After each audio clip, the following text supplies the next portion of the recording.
మనం దేవుని పోటవలను ఎంత భక్తితో కొలుసుకుంటాం. ఇంట్లోనైతే సపరేట్గా ఓ అర్రనే కట్టిస్తాం. కౌసు బోసు తిన్నప్పుడు అందులో అడుగు కూడా పెట్టాం.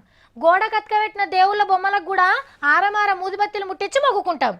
బస్సులో పోయేటప్పుడు ఎడనన్న గుడి కనబడితే మనసులు గిట్ల దండం పెట్టుకుంటాం. కొందరు మంచి జరుగుతుందని దేవుళ్ళ పోటవలు పర్సులో కూడా పెట్టుకుంటారు. మరి మనం గింత భక్తితో కొలుసుకునే దేవుళ్ళను గీ కంపెనీ వాళ్ళు ఏం చేసిండ్రో మీరే చూడండి. ఆన్లైన్ అమెజాన్ అంగడోనికి దేవుడెవలో దయ్యమెవలో తెలవనట్టుంది. అగో మెట్ల కాడేసుకునే మోకాళ్ళ తట్టు మీద మన దేవుళ్ళ బొమ్మలు వచ్చేసిండు.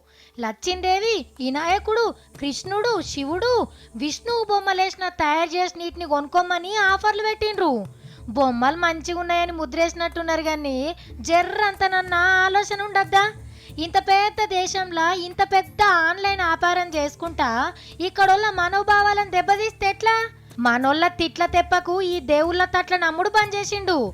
మళ్ళా ఇంకో పారి ఏ దేవుని తెరువు ఓకరా నాయనా. మా దేవుళ్ళకు కోపం వచ్చానంటే ఇదే ఆన్లైన్ అంగట్లా నీ కంపెనీ నమ్మేస్తారు.